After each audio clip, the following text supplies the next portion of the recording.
Eis que venho sem demora. Breve Jesus voltará.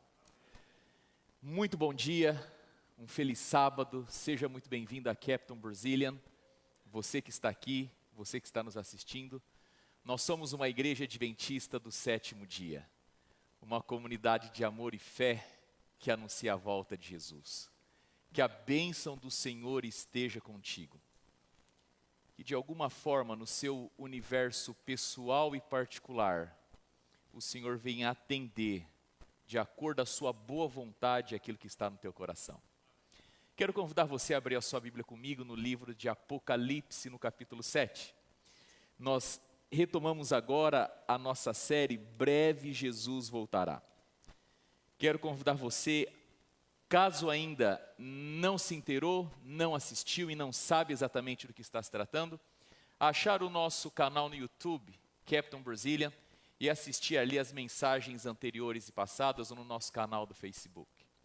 Se ao final você tiver alguma dúvida, quiser ter maiores informações, me procure no particular, será uma oportunidade de a gente conversar sobre. Aos nossos amigos que estão aqui hoje nos visitando pela primeira, pela segunda, terceira vez, obrigado por decidir vir à nossa igreja, você é muito bem-vindo aqui. Nós estamos felizes pela sua presença aqui conosco. Queridos, desde o começo dessa série eu tenho perguntado, e eu repito a pergunta. Aquilo que você acredita que é verdade mesmo?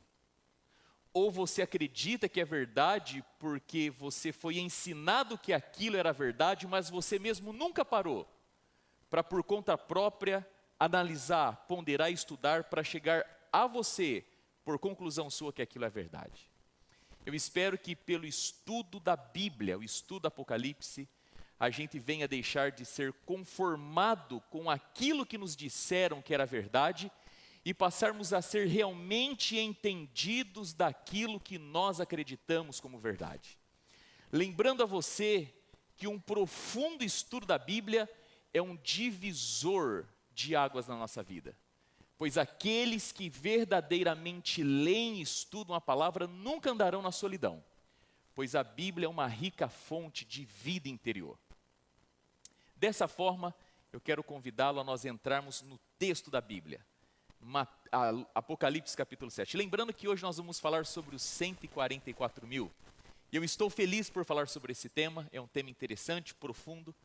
Espero que a gente possa caminhar nesses próximos minutos dentro da palavra de Deus. Eu amo a Bíblia, estou feliz porque nessa também nós vamos estudar a palavra do Senhor. E sempre que nós estudamos a Bíblia, bênçãos dos céus recaem na nossa vida. Diz assim o verso 1 de Apocalipse capítulo 7, mantenha a sua Bíblia aberta. Depois disto, vi 4 anjos em pé, nos 4 cantos da terra, conservando seguros 4 ventos da terra, para que nenhum vento soprasse sobre a terra, nem sobre o mar, nem sobre árvore alguma. Vamos lá, destrinchar o texto. A palavra de Deus diz assim, depois disto, e a pergunta que a gente tem que fazer é, depois do quê? O que vem antes aí? Você sabe que o contexto do capítulo 7, ele obviamente está no capítulo 6. E no capítulo 6 eu apresentei 2 mensagens aqui sobre os 7 selos. E nós vimos que os 7 selos, eles retratam um período histórico que começa desde lá do primeiro século, com o Pentecostes, quando os primeiros apóstolos, os primeiros cristãos receberam o Espírito Santo depois da entronização de Cristo Jesus lá no céu, depois da sua ascensão. E ele vai descrevendo períodos históricos, até chegar no momento no 7º selo, quando os santos inclusive já estarão no céu. Todavia, do versículo 15 até o versículo 17 do capítulo 6, nós temos aqui uma cena onde várias pessoas estão escondidas nas cavernas, debaixo das rochas, até que eles fazem uma pergunta. E essa pergunta ela tem que ver com um momento muito específico da história, um momento de muita tribulação, de muita angústia, de muita perturbação. Eles perguntam, nesse momento final e último da história, diante de tudo que está acontecendo, quem poderá permanecer em pé? O capítulo 6 termina com uma pergunta. Quem, diante de tudo que está por acontecer, poderá ficar em pé? O capítulo 7, ele trata de responder. quem serão aqueles que, diante dos fatos, dos acontecimentos, do sexto e penúltimo selo, vivendo uma grande turbulência, poderão ficar em pé? E então a gente vê, através do texto, que essa resposta vai ser dada a João por meio de uma visão, porque o texto diz assim: depois destas coisas, vi. João entra em uma visão. E o que João vê na sua visão? Uma cena onde aparece para ele 4 anjos, posicionados nos 4 cantos da terra, segurando os ventos. Essa é a visão que João vê. 4 anjos, 4 cantos da terra e o vento destruidor a soprar sobre a terra. Todavia, queridos, é importante que a gente veja e note na Bíblia cada um desses elementos. Afinal de contas, o Apocalipse é um livro simbólico. A minha pergunta para você é: o que significa profeticamente esses anjos? O que eles estão fazendo ali? Quando a gente vai à Bíblia, nós percebemos que os anjos são mensageiros, são comissionados de Deus para atender o propósito de Deus. E esses 4 anjos, eles estão ali cuidando para que esses ventos, que são ventos destruidores, não soprem sobre a terra. Eles estão, de alguma maneira, segurando, retendo esses ventos. O texto diz para nós que eles estão nos 4 cantos da terra. E você sabe que, no caso aqui, o texto está falando que eles estão posicionados nos 4 pontos cardinais. O texto está falando que esses anjos estão cuidando da terra como um todo. Não está falando simplesmente de um ponto específico ou isolado, mas os anjos estão cuidando para que alguma coisa de efeito global, total, 100% da terra, não aconteça. E finalmente nós temos os ventos, que em profecia, eu vou mostrar para você através do texto da Bíblia, ele simboliza o julgamento final de Deus contra os infiéis. Queria que você abrisse sua Bíblia comigo no livro de Oséias, no capítulo 13, no verso 15. Eu não necessariamente espero que você acredite simplesmente no meu argumento, mas que a gente veja na Bíblia aquilo que a Bíblia fala sobre esse tema. Oséias capítulo 13, verso 15. E veja só, eu já mencionei aqui em mensagens anteriores, você sabe que, segundo a senhora Ellen White diz, todos os livros nos levam à Bíblia. É impossível nós estudarmos e entendermos Apocalipse sem voltarmos ao Novo e o Antigo Testamento também. Afinal de contas, a Bíblia é sua própria intérprete. Oséias capítulo 13, verso 15 diz assim: ainda que ele viceje entre os irmãos, virá o vento leste, vento do Senhor, subindo do deserto, e secará sua nascente, e estancará sua fonte, ele saqueará o tesouro de todas as coisas preciosas.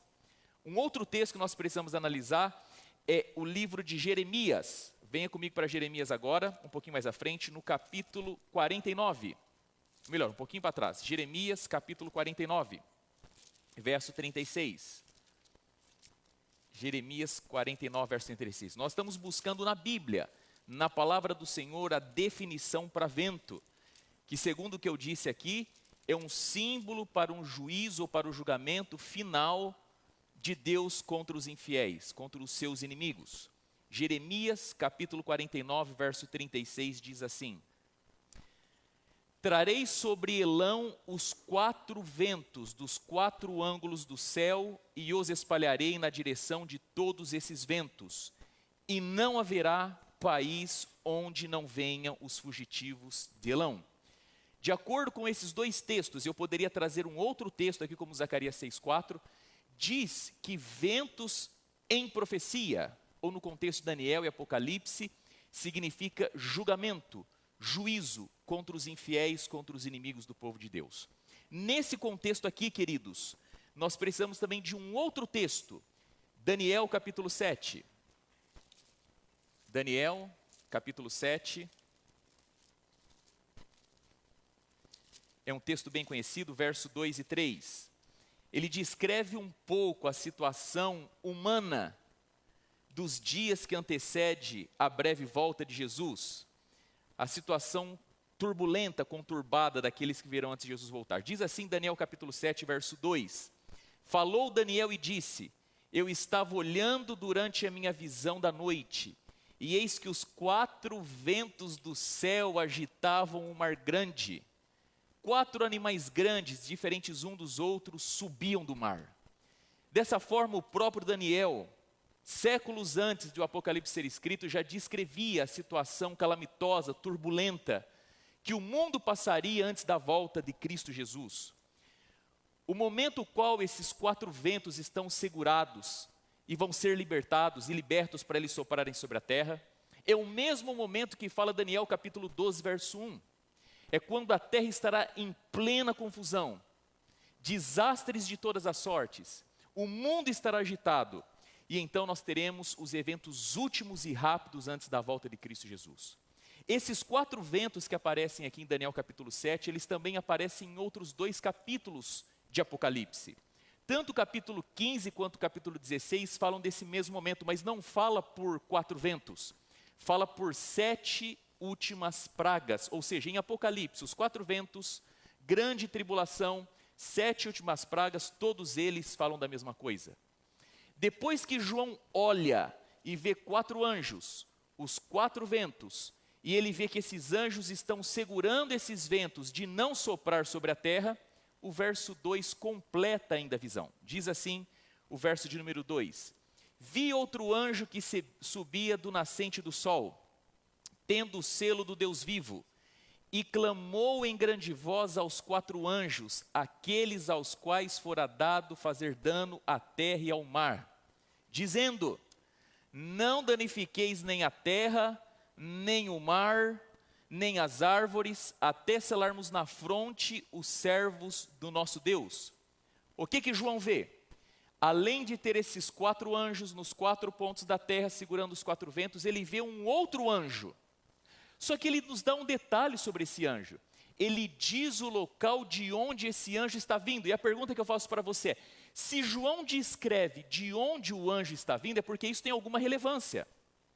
Por que será que João foi categórico? O anjo está vindo, algumas tradições diz oriente, outra diz leste, outra diz da nascente do sol. Por que João menciona? E a gente precisa de saber o que significa leste, oriente ou nascimento do sol e o seu lugar. Queridos, leste, oriente ou lugar do nascimento do sol é um termo bíblico para dizer a respeito do lugar ou do local onde Deus está. Se você vai lá em Mateus capítulo 24, verso 27, você vê que diz assim lá: E o filho, ou a vinda do filho do homem será como um raio que sai do oriente até o ocidente.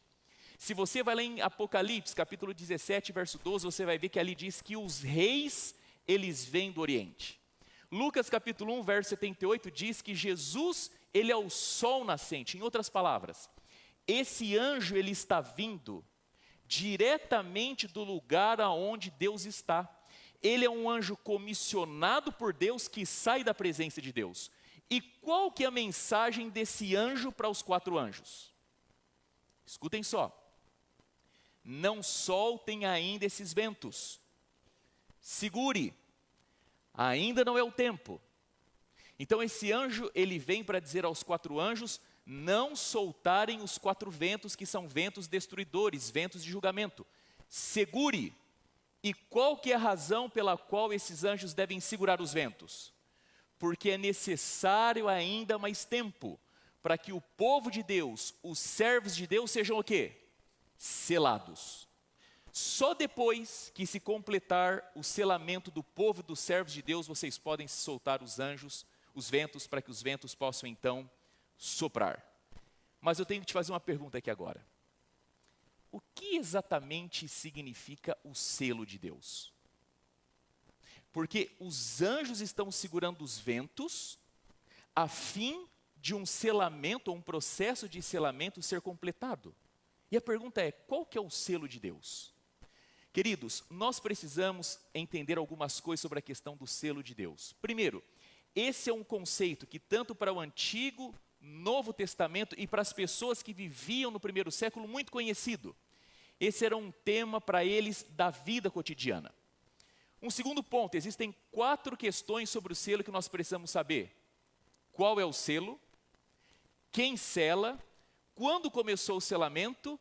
E por fim, qual que é a finalidade desse selamento? E mais uma vez nós precisamos de vir à Bíblia. Quero convidar você a vir comigo para Efésios capítulo 1. Livro do Novo Testamento, escrito por Paulo. Efésios capítulo 1, verso 13 e 14. E nós vamos ver aqui a resposta para 2 pontos. qual é o selo e quem está selando o povo de Deus? Qual é o selo e quem está selando o povo de Deus? Efésios capítulo 1, verso 13 e 14 diz assim: em quem também vós, depois que ouvistes a palavra da verdade, o evangelho da vossa salvação, tendo também crido, fostes selados com o Espírito Santo da promessa, o qual é o penhor da nossa herança, até o resgate da sua propriedade, em louvor à sua glória. Aqui nós temos as duas primeiras respostas. Qual é o selo? O Espírito Santo. E quem sela as pessoas escolhidas por Deus? Os filhos de Deus, os servos do Senhor, o próprio Espírito Santo. Ou seja, ele é o agente que sela e ao mesmo tempo ele é o próprio selo. Mas a gente precisa de uma outra resposta. Quando começou esse selamento? Quando nós vamos à Bíblia, nós notamos que no dia que Jesus Cristo ascendeu aos céus, eu já preguei sobre isso em sermões anteriores, quando ele chega ali, ele é entronizado. Ele se assenta junto com Deus Pai no trono. E quando ele se assenta no trono, ele envia o que para a terra? O prometido, o consolador, o paracletos, o Espírito Santo, de modo não deixar os seus filhos e a sua igreja órfão. Quando o Espírito Santo vem à terra, o Pentecostes, naquele momento, começa então o selamento dos filhos e do povo de Deus nesta terra. E finalmente, qual que é a finalidade do selo ou do selamento do povo de Deus? São basicamente 4 pontos. Primeiro deles é você preservar o conteúdo. Você está validando aquele conteúdo, está dizendo que o que está ali é verdadeiro. Segundo ponto, você vai cuidar para que o conteúdo não seja adulterado, para que aquilo que está ali não seja mudado de hipótese alguma. Terceiro ponto, tem que ver com proteção. Ezequiel capítulo 9, depois você pode checar na sua casa, diz que o povo selado de Deus é o povo protegido por Deus. Quando eu selo algo, eu digo, não toque, está sob minha proteção. E quarto ponto, eu gostaria que você abrisse sua Bíblia comigo em 2 Timóteo 2,19, que esse é o mais importante do Novo Testamento especialmente, que é a ideia de pertencimento, de propriedade, assinala posse, ou seja, aquilo que é selado pertence àquele que selou. 2 Timóteo, capítulo 2, verso 19. 2 Timóteo 2,19. Diz assim a palavra do Senhor: entretanto, o firme fundamento de Deus permanece tendo este selo: o Senhor conhece os que lhe pertencem. O Senhor conhece os que lhe pertencem. Em outras palavras, queridos, o selo de Deus, ele é feito pelo Espírito Santo. O selo de Deus é o próprio Espírito Santo na vida do indivíduo. Começou desde os dias lá do Pentecoste e a finalidade dele, em absoluto, é proteger, é guardar e é dar a ideia de posse, de pertencimento. Aqueles que são selados por Deus, pertencem a Deus e por isso são protegidos por Deus. Agora veja, desde lá do Pentecostes, estamos falando de quase 2000 anos, aproximadamente 2000 anos atrás, o povo de Deus ao longo das eras tem sido selado pelo próprio Deus. Todavia, o selamento de Apocalipse capítulo 7, ele é um selamento específico. Ele é o selamento do povo de Deus que viverá no tempo final. Todos já foram selados, daqueles que passaram. Mas aqueles que vivem antes a breve volta de Jesus, estes aqui vivem no clímax do selamento. Este é o selamento dos tempos finais. Todavia, é importante lembrar e ressaltar que não é apenas Deus que está selando o seu povo. O inimigo de Deus também nos últimos dias estará selando aqueles que são seus. O inimigo de Deus, Satanás e a besta, estará marcando aqueles que são seus com o sinal da besta. Enquanto Deus trabalha a favor do seu povo, selando o seu povo com o Espírito Santo, Satanás trabalha a fim de selar aqueles que são seus com a marca da besta, tanto os seus seguidores quanto os seus adoradores. Ao longo da história, como eu disse, muitos daqueles que viveram ao lado de Deus foram selados. Todavia, queridos, a fidelidade do povo de Deus sempre foi e sempre será testada. Mas antes da volta de Jesus, no contexto da marcação da besta, da contrafação do poder de Deus, os filhos de Deus que serão selados terão a sua fidelidade completamente testada. De acordo com Apocalipse capítulo 12, verso 17, Apocalipse 12, verso 14, o povo de Deus são aqueles que guardam seus mandamentos e têm a fé em Jesus. E antes da volta de Cristo, esses que guardam os mandamentos e têm a fé de Jesus vão ser duramente provados. Eles serão testados. Mas onde eles serão testados? Aonde que o inimigo de Deus vai prová-los? Exatamente na guarda dos mandamentos de Deus. Todavia, não apenas nos 10 de forma geral, mas um em específico, o quarto mandamento, o sábado. Antes da volta de Cristo Jesus, o quarto mandamento será pedra de teste da nossa vida. Agora veja, Apocalipse capítulo 7, verso 2 até verso 3, está dizendo para nós, basicamente o seguinte: João viu que os eventos finais, antes da breve volta de Jesus, seriam marcados por um tempo onde aparentemente um grande caminho de destruição está vindo, simbolizado pelos ventos aqui. É um caminho de julgamento, Deus estabelecendo o seu juízo contra os infiéis. Todavia, isso não vai acontecer de forma aleatória, porque Deus mandou um anjo para dizer para os 4 anjos esperarem, não soltarem os ventos. Porque é necessário que os filhos de Deus, que o povo de Deus seja completamente selado, para poderem entrar ao tempo da grande tribulação. Por essa razão é importante que todos sejam selados, para que as coisas possam então vir acontecer. E é disso que trata Apocalipse 7, verso 2 e verso 3. Agora eu quero chamar a sua atenção para a Bíblia a partir do verso 4.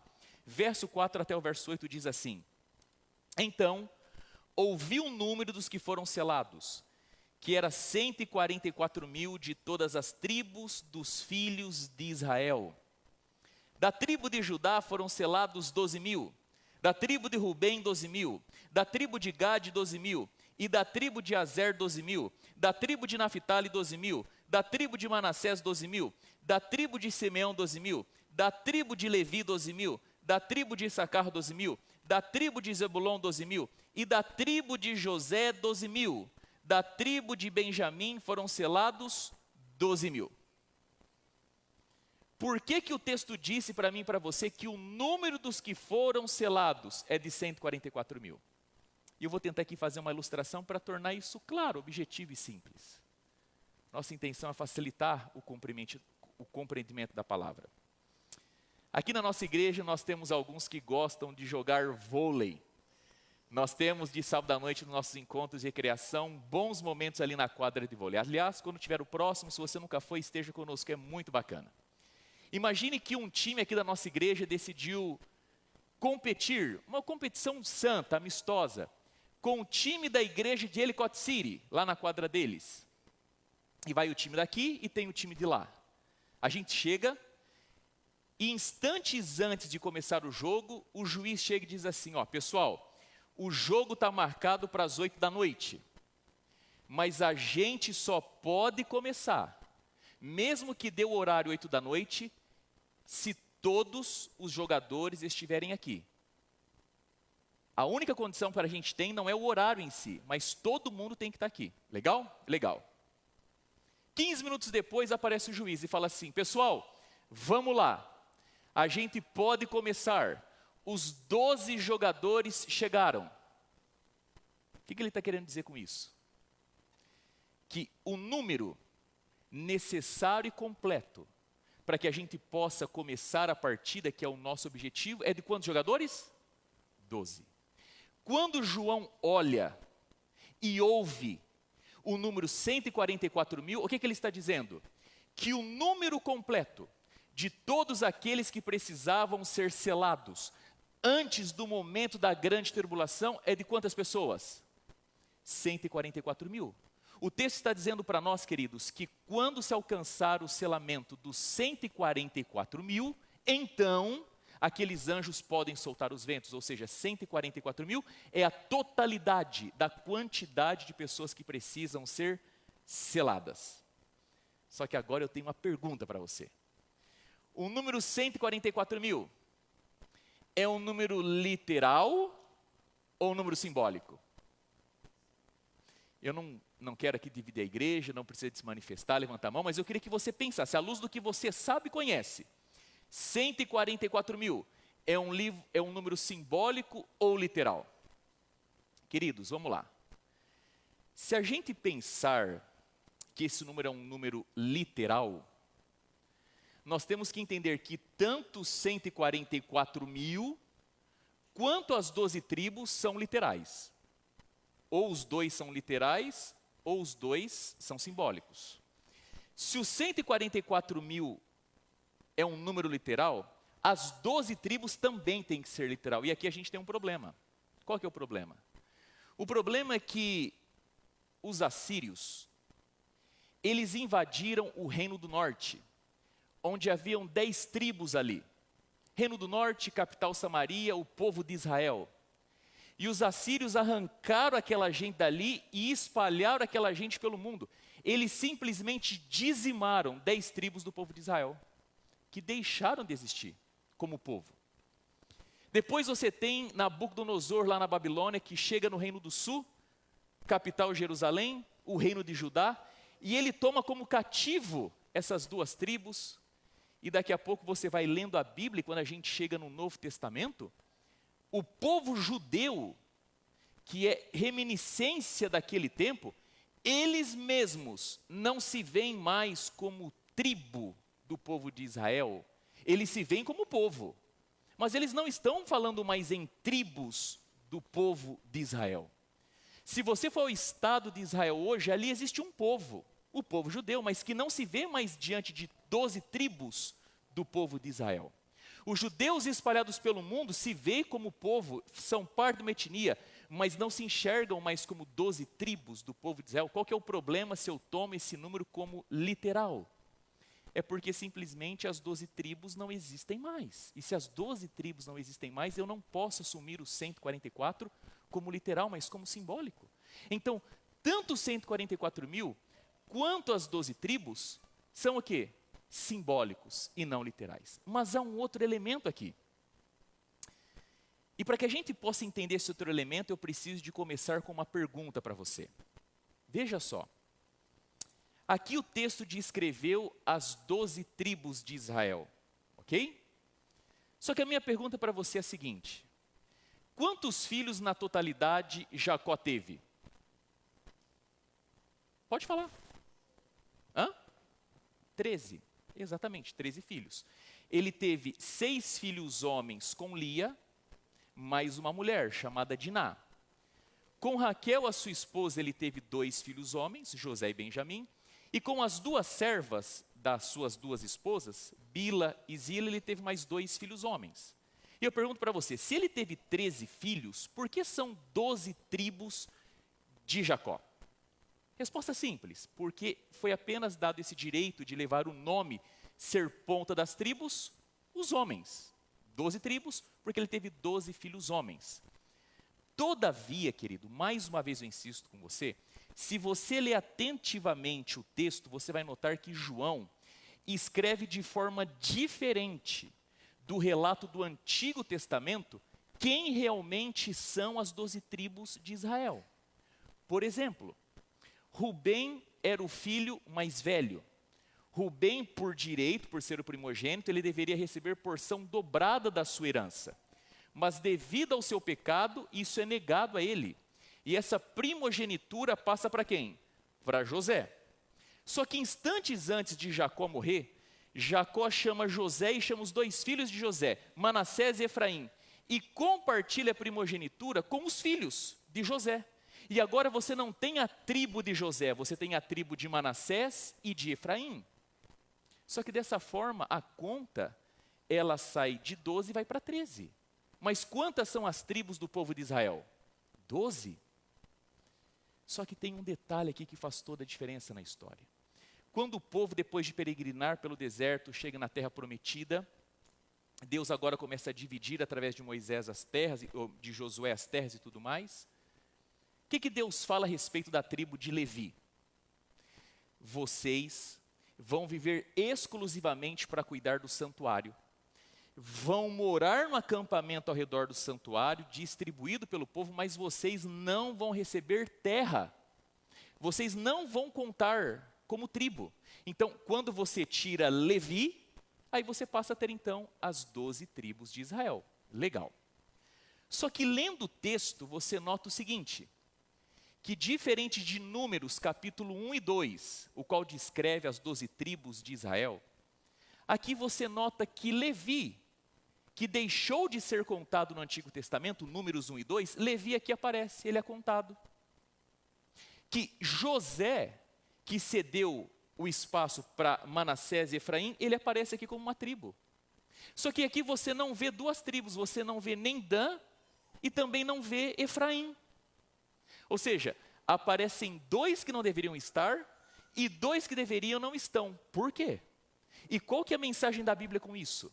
Queridos, quando nós vamos à história, nós notamos de certa forma o seguinte: o livro de Juízes, ele diz que a tribo de Dan foi a primeira tribo a se associar com apostasia e idolatria.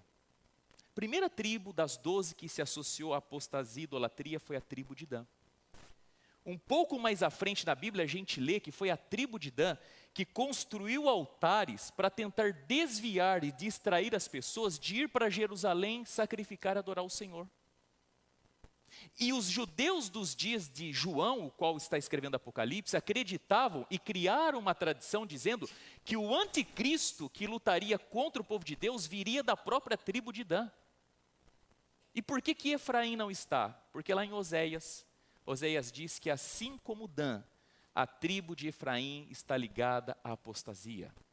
Em outras palavras, quando João está descrevendo a visão, as 12 tribos aqui, ele não está apresentando uma lista histórica, ele está apresentando uma lista teológica.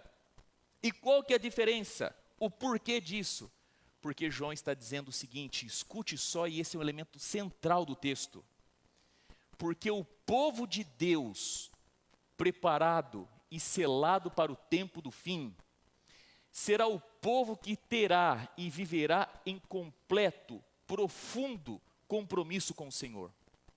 Eles não estarão contaminados, eles não estarão maculados, eles decidiram caminhar com Deus de forma fiel, não negociável nos seus princípios, mandamentos e valores. Eles não têm pacto com ninguém e com nada a não ser inteiramente com o Senhor. Eles estão convertidos inteiramente a Deus. Eles têm uma aliança de fé, de obediência, um compromisso inegociável. Caiam os céus, não importa, nós servimos única e exclusivamente ao nosso Deus.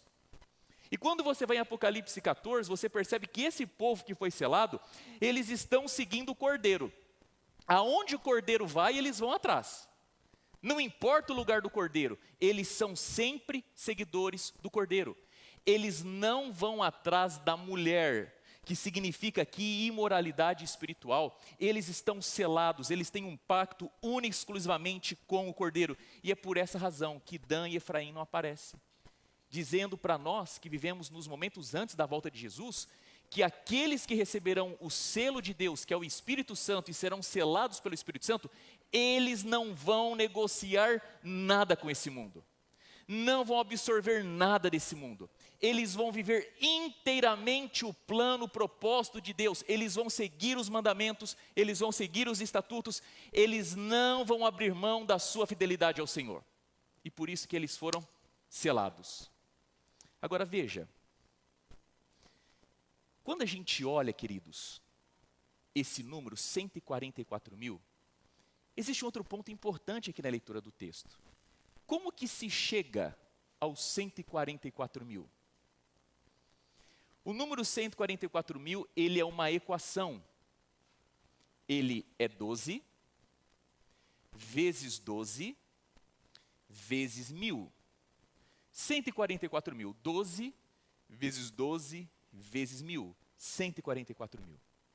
E por que o número 12? Poderia ser outro. Profeticamente, o número 12 representa o povo de Deus. Representa lá o povo de Deus no Antigo Testamento, quando você tinha a primeira igreja do povo de Deus, o santuário, as 12 tribos. No Novo Testamento você tem os 12 discípulos, os 12 apóstolos, a igreja primitiva. Do Antigo e do Novo Testamento, o povo de Deus é representado pelo número 12. Não é à toa que na Nova Jerusalém, nos seus portões e no seu fundamento, nós teremos o nome das 12 tribos e o nome dos 12 discípulos. O número 12 mostra a totalidade, a completude do povo de Deus em todas as eras e em todos os tempos. Mas eu disse para você que 144 mil, ele é um número o quê? Simbólico. E se o número é simbólico, as 12 tribos também são simbólicas. E quem representa o símbolo das 12 tribos? Eu quero convidar você para vir para a Bíblia, Tiago capítulo 1. Tiago 1:1. Aqui está a chave de interpretação do símbolo das 12 tribos. Tiago 1:1. Diz assim a palavra de Deus: Tiago, servo de Deus do Senhor Jesus Cristo, escute isso agora, as 12 tribos que se encontram na dispersão, saudações.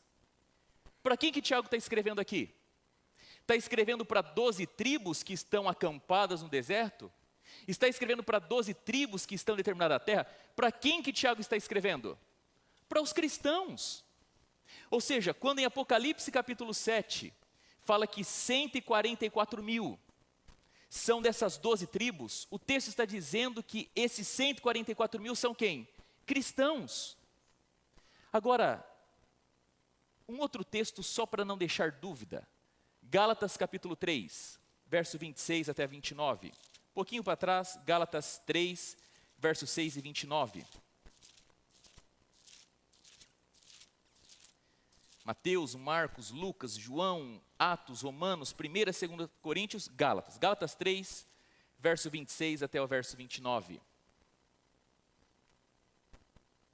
Diz assim a Bíblia, a palavra do Senhor: pois todos vós sois filhos de Deus mediante as 12 tribos de Israel. É isso que está no texto? O que está dizendo aí? Todos vós sois filhos de Deus mediante o quê?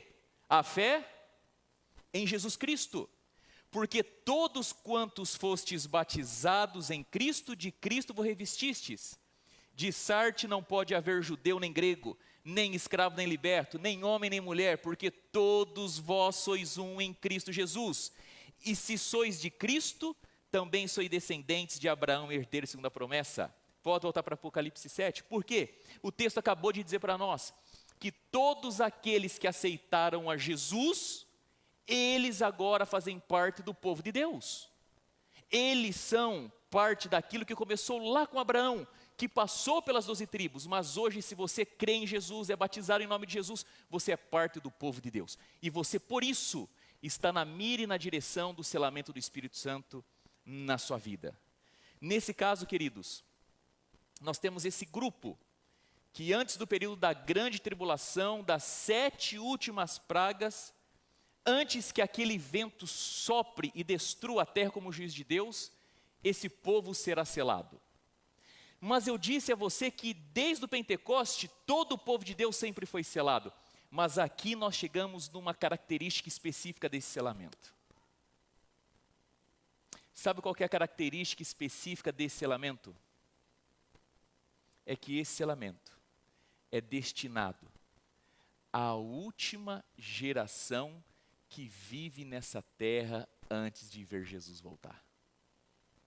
Queridos, eu não sei o que te parece isso, mas que alegria que me vem ao coração saber que a nossa geração está na linha do selamento de Deus, pois nós acreditamos e esperamos, ouvimos os passos de um Cristo que vem.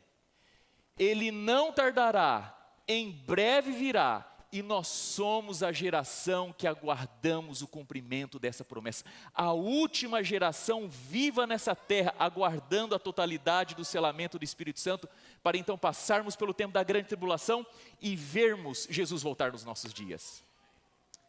Mas, queridos, por que 1000?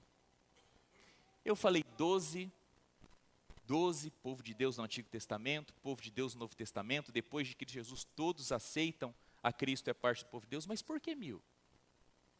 Quando a gente vai lá no Antigo Testamento, existe uma letrinha no hebraico, pequenininha, mas que ela faz toda a diferença no contexto que ela é colocada, é a letrinha Elef. Quando você tem um texto que está descrevendo um grupo de pessoas, se essa letrinha Elef é colocada ali, se é num momento de paz, aquela letrinha está dizendo que esse grupo é um clã, uma grande família. Mas se é em momentos de guerra e tem essa letrinha dentro do texto, ali está dizendo sobre uma unidade básica militar. Está dizendo que esse ajuntamento de pessoas em tempos de guerra não são simplesmente um clã e uma família, mas eles estão sendo aparelhados, alinhados e organizados para a guerra. Números 31, venha para o Antigo Testamento comigo, Números 31, Gênesis, Êxodo, Levítico, Números 31. Diz assim a palavra de Deus no verso 4 até o verso 6.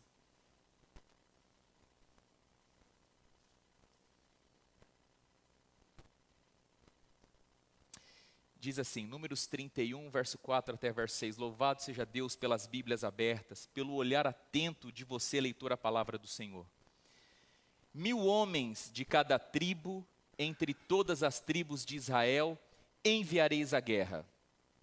Assim, dos milhares de Israel foram dados 1000 de cada tribo, 12.000 ao todo, armados para a guerra. Mandou-os Moisés à guerra, de cada tribo 1000, a estes e a Finéias, filhos do sacerdote Eleazar, o qual levava consigo os utensílios sagrados, a saber, as trombetas, para que o toque de rebate. E pode voltar para Apocalipse 7. Em outras palavras, quando João descreve o que ele viu, o que ele está falando aqui? Ele está dizendo, queridos, que esse número dos 144.000 é um número simbólico. Ele está sendo organizado, arregimentado, para entrar para um momento chamado de grande tribulação, 7 últimas pragas, 4 ventos destruidores. Será um momento de crise como nunca visto e experimentado nessa terra. E esse povo que está sendo selado por Deus, e quando chegar-se aos 144.000, isso mostra que a totalidade do povo de Deus selado, eles não estarão sendo selados para visitar ao Walt Disney na Flórida. Eles não estão indo para um domingo em Ocean City. Eles não estão indo conhecer a estátua do Cristo Redentor no Rio. Quase que eu falei estátua lá em Paris, na Eiffel. Nada disso. Eles estão sendo preparados para conflito, para guerra, para problema. E aqui, queridos, se nós acreditamos na Bíblia, a Bíblia agora ela faz uma bifurcação entre a verdade e a mentira na maneira como nós entendemos a vida cristã.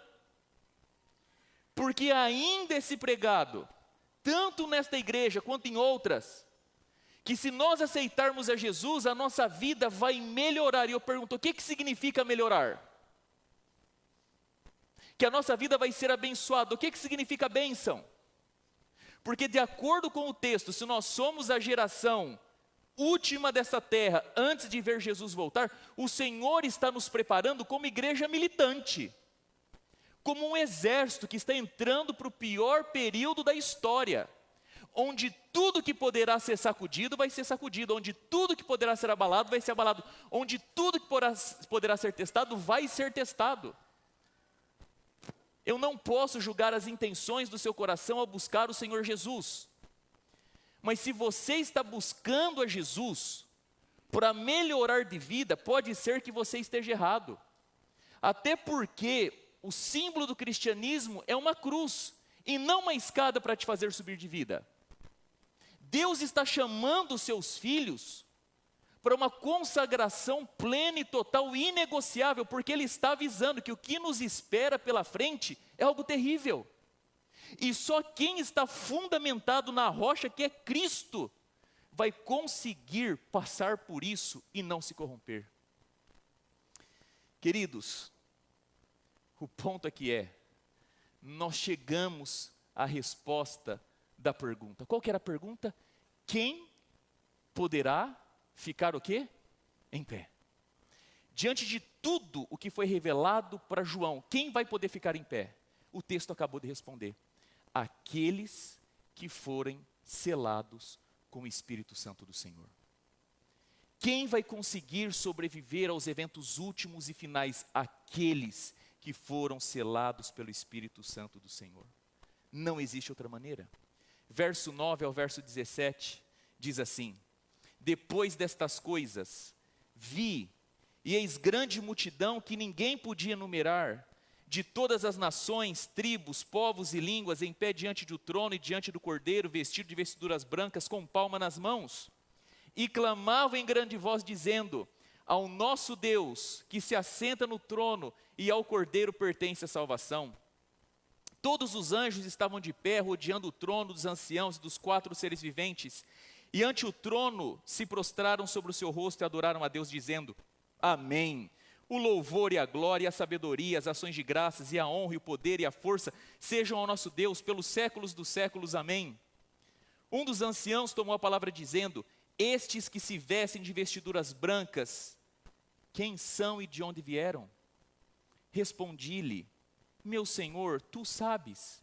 Ele então me disse: são estes os que vêm da grande tribulação, lavaram as suas vestiduras e as alvejaram no sangue do Cordeiro, razão porque se acham diante do trono de Deus e o servem de dia e de noite no seu santuário, e aquele que se assenta no trono estenderá sobre eles o seu tabernáculo, jamais terão fome, nunca mais terão sede, não cairá sobre eles o sol, nem ardor algum, pois o Cordeiro que se encontra no meio do trono os apacentará e os guiará para as fontes da água viva. E escute só, e Deus lhes enxugará dos olhos toda lágrima. Queridos, o texto diz agora para nós que João, ele viu um outro grupo. Ele tinha visto 144 mil, mas agora ele vê um outro grupo. E como é que ele chama esse outro grupo? A grande multidão. Infelizmente, aqui existe uma leitura muito equivocada do texto. Alguns acreditam que existe um grupo, que é o grupo da última geração, que viverá os momentos antes da volta de Jesus, que passará por tudo isso. E esse grupo vai ser selado, vai receber um selo, uma marca de Deus. E isso está certo. O problema é que alguns sustentam que nós vamos ter os 144 mil e mais uma grande multidão. É como se Deus tivesse um grupo especial, seleto, que Deus conferiu a eles um status diferente de todos os demais. A grande multidão vai estar no céu, fato, de alguma maneira vão chegar lá. Mas lá no céu nós teremos um outro grupo, 144 mil. E essa é uma leitura equivocada do texto. Não é isso que a Bíblia está dizendo. E veja só, queridos, o que diz a palavra do Senhor. Verso de número 13, veja só. Um dos anciãos tomou a palavra dizendo: estes que se vestem de vestiduras brancas, quem são e de onde vieram? Quem são esses que estão com vestiduras brancas? Veja o que está escrito no verso de número 9. Depois dessas coisas vi, e uma grande multidão que ninguém podia enumerar, de todas as nações, tribos, povos e línguas, em pé diante do trono e diante do Cordeiro, vestidos de vestiduras brancas com palmas nas mãos.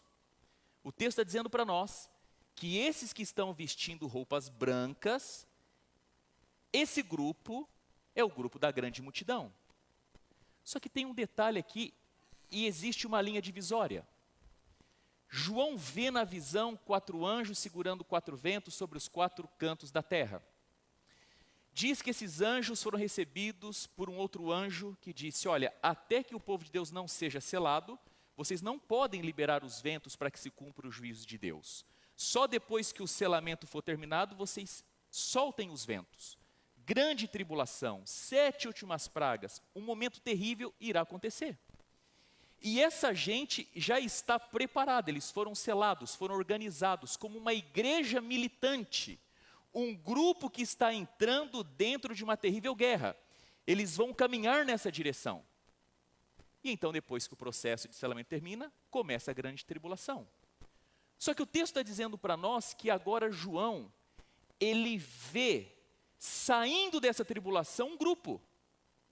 E quem que ele chama, como ele chama esse grupo? De grande multidão. Ou seja, o grupo entra como 144 mil, como uma igreja militante, mas sai dali vestido, vestiduras brancas, com palma nas mãos e chamado do quê? De grande multidão. Ou seja, queridos, nós não temos dois grupos distintos e separados. Nós temos um único grupo que entra num processo de grande tribulação com uma característica, um grupo militante, unido, fiel a Deus, que não cede por nada e por ninguém, mas que sai dali como uma grande multidão vestido totalmente de branco. Queridos, se você notar, existe um elemento aqui extraordinário na profecia, que às vezes ele está no detalhe, mas ele tem grandes lições. Já reparou que nas suas visões, sempre que João ouve alguma coisa, quando ele se vira para ver aquilo que ele ouviu, ele acaba vendo alguma coisa a mais? Vou dar 2 exemplos para você. Apocalipse capítulo 5. João ouve o leão da tribo de Judá. Quando ele vira para ver o leão, ele vê o cordeiro que foi morto. Apocalipse capítulo 17, João ouve a prostituta, assentada em cima de muitas águas. Quando ele vira para ver, ele vê a prostituta, só que agora não sentada em cima de muitas águas, mas sentada em cima da besta. Águas em profecia e besta é única e a mesma coisa. Aqui João ouviu um número, 144 mil. E o texto diz que quando ele se virou para ver os 144 mil, o que ele viu? Uma grande multidão. Ou seja, aquele grupo que entrou para dentro da tribulação, como uma igreja militante, um compromisso fiel, inegociável. Eles estavam selados pelo Espírito Santo, certos e seguros, convictos da sua posição em todos os temas da lei, da vontade, do querer, da instrução de Deus. Quando eles entram nessa tribulação e passam por tudo isso, lá na ponta, quando eles saem agora vestindo roupas brancas, com palma nas mãos. Por que que João ouve 144 mil, mas ele vê uma grande multidão? O que mudou? Queridos, o verso 14 diz assim para nós: respondi-lhe, meu Senhor, tu sabes. Ele então me disse, são estes os que vêm. Essa palavrinha vem aqui, ela está mal traduzida, poderia ser traduzida melhor. Ela seria no inglês coming out, no português. São esses os que saem da grande tribulação, não necessariamente os que vêm, mas os que saem da grande tribulação, lavaram as suas vestiduras e as alvejaram no sangue do Cordeiro. Veja, quando você tem 144 unidades, cada unidade de 1000 homens, eles estão enfileirados, organizados para entrar na guerra. Você consegue perceber que debaixo de cada bandeira, cada companhia, cada agrupamento, você consegue contar cada um deles. Você sabe que eles estão entrando numa guerra e eles vão para a guerra em ordem, enfileirados, marchando juntos. Novamente uma ilustração. Você está assistindo um jogo de futebol. Lá no comecinho passa a câmera, todos os jogadores estão lado a lado, um ao lado do outro. Final de Copa do Mundo. Quando a câmera passa, você consegue contar 1, 2, 3, 7, 8, 9, 10, 11. Mas começa a partida, já fica difícil de você contar quantos tem. Porque cada um está numa posição, alguns vão e voltam, outros ficam na frente, outros ficam atrás. Mas quando termina o jogo, é praticamente impossível você contar quantos tem. Por quê? Porque eles estão agora juntos, abraçados, celebrando a vitória. Não estão mais enfileirados, não estão mais organizados, agora eles estão celebrando o título, a conquista, o fruto do suor, do esforço, da dedicação, da entrega, do sacrifício. Eles viveram os últimos anos se preparando, suaram a camisa, se sacrificaram, abriram mão de muita coisa, quem sabe choraram, perderam noite, abriram mão de convívio com os familiares, e agora eles estão celebrando, e um pula, rola, se abraça e correm. O que João está dizendo para nós, querido, é que essa grande multidão, essa gente vestida de vestes brancas, eles não mais estão em formação militar, como gente militante ou como a igreja militante. Porque eles saíram da grande tribulação vitoriosos. Eles venceram. Inclusive o texto fala para nós que eles estão vestindo que tipo de roupa? Roupas brancas. E eu pergunto para você, por que eles estão de roupas brancas? Existem algumas razões. Primeira delas, não precisa de abrir, eu vou dizer para você, Apocalipse capítulo 3, verso 5, diz assim, a mensagem para a igreja de Sardes: e ao vencedor eu darei para ele roupas brancas, vestimentas brancas. Por que essa gente está vestindo roupa branca? Porque a guerra acabou. Eles enfim passaram pela grande tribulação e a guerra acabou para eles. Só que tem um ponto aqui. E como é que eles conseguiram essas roupas brancas? Apocalipse capítulo 3, verso 4 diz lá para a igreja de Sardes: aquele que andar comigo, eu darei a ele vestimentas brancas. Em outras palavras, esse grupo que sai da grande tribulação, vestindo vestimentas brancas, eles receberam essas vestimentas porque a guerra acabou, eles foram vencedores, eles venceram. Mas eles não venceram pelos seus próprios méritos, não venceram por aquilo que eles foram incapazes de fazer. Aliás, eles venceram por aquele que era o capitão, o líder deles, Cristo Jesus, e foi o Senhor Jesus quem deu a eles vestimentas brancas.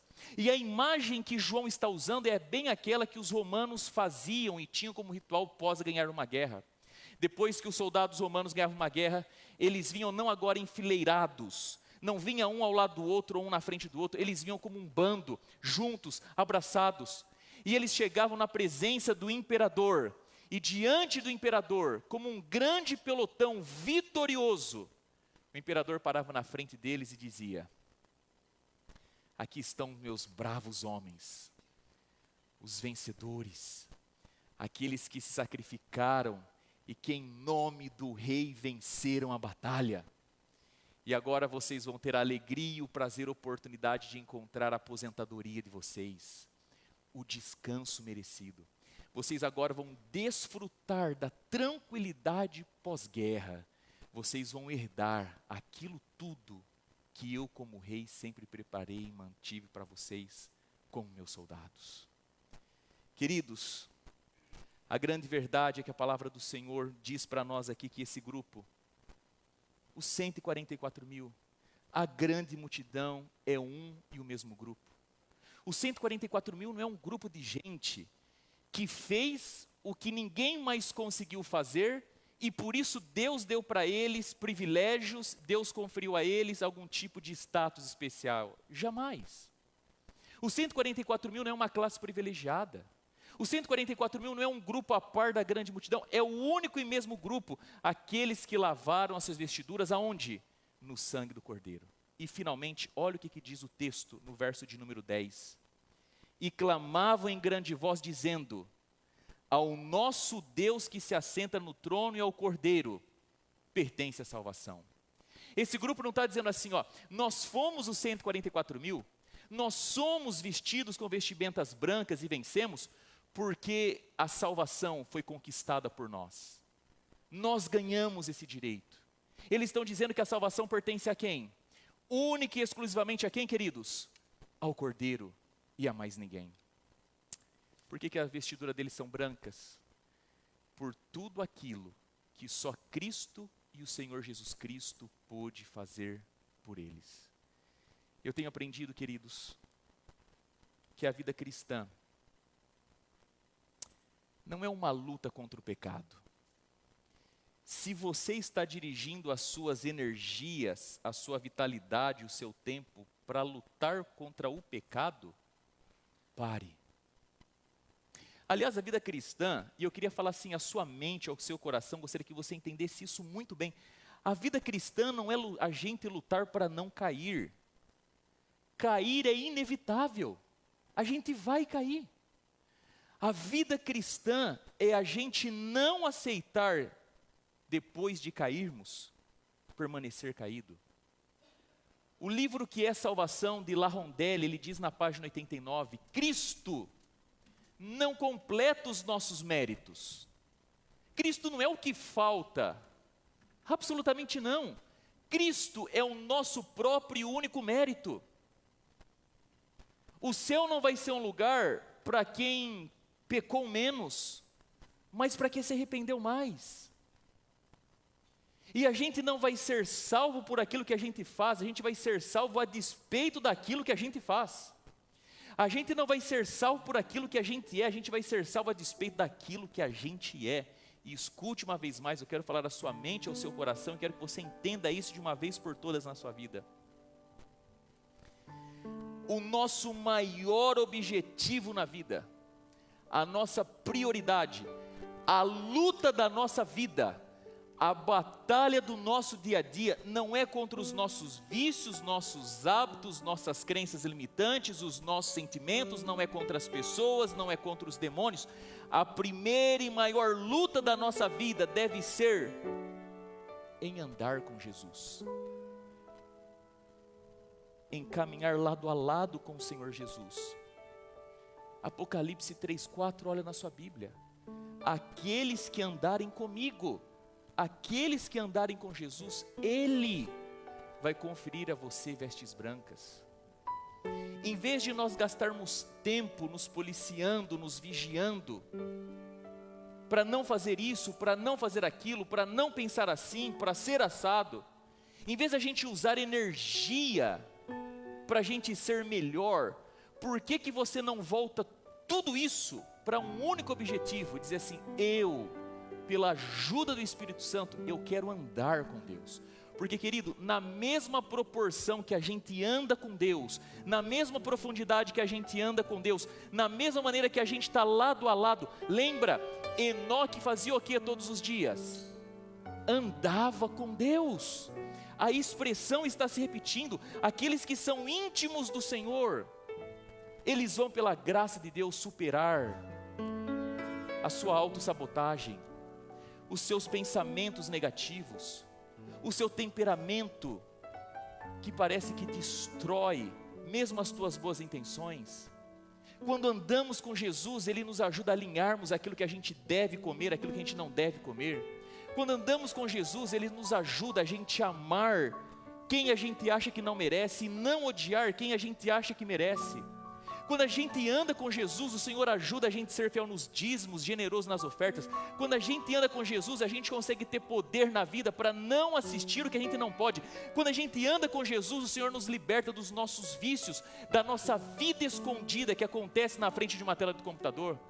Quando a gente anda com Jesus, querido, Ele dá poder para a gente viver uma vida santa, feliz, com o esposo, com a esposa. Quando a gente anda com Jesus, Ele ajuda a gente a educar os nossos filhos de maneira correta e direita. Quando a gente anda com Jesus, a gente vem para a igreja cheio de vontade de servir. Quando a gente ama Jesus, Ele vence o nosso maior inimigo, o nosso próprio eu. O segredo da nossa vida é andarmos com Cristo Jesus.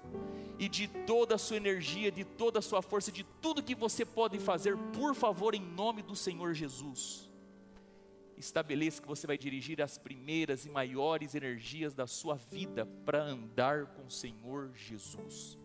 Pois aqueles que andam com Jesus serão batizados pelo Espírito, serão capazes de suportar a mais dura provação e prova que esse mundo vai ver, e vão sair de lá vitoriosos para receber a sua herança e a sua vida eterna. Quero convidar você a se colocar em pé nesta manhã. Nós vamos cantar a última música, uma música linda preparada pelo nosso Ministério de Louvor, que fala sobre a centralidade de Cristo Jesus.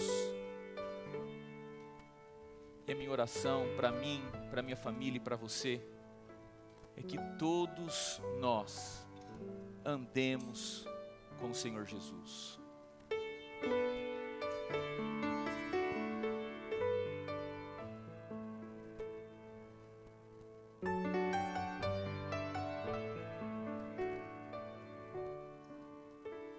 In Christ alone, my hope is found.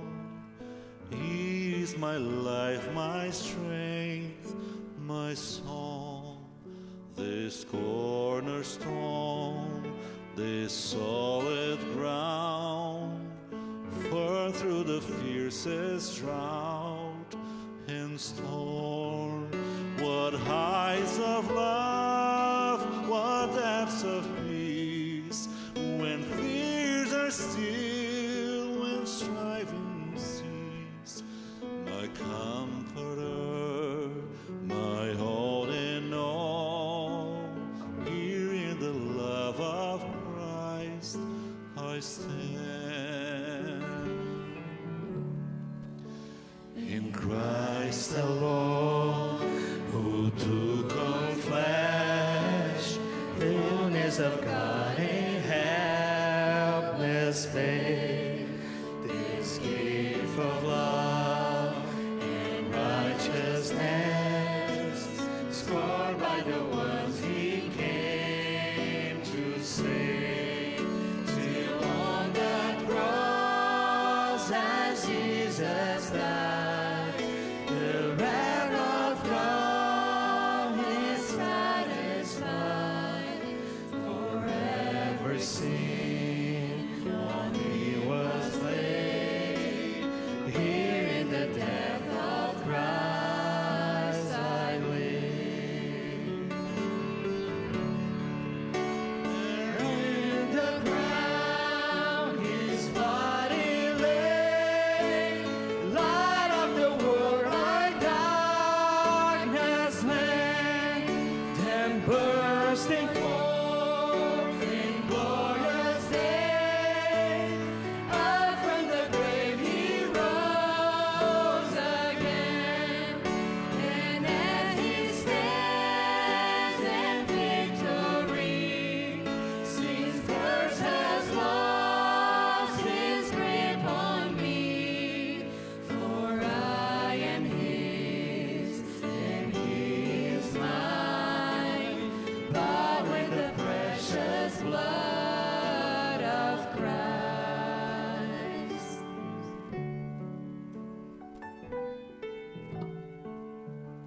No guilt in life, no fear in death.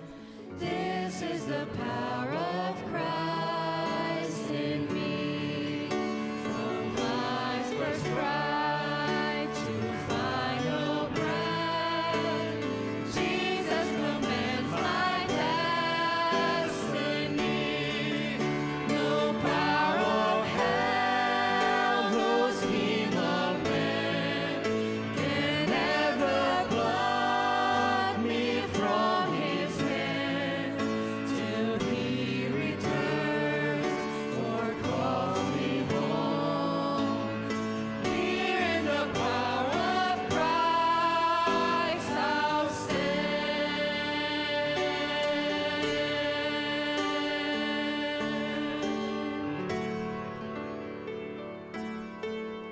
Senhor nosso Deus,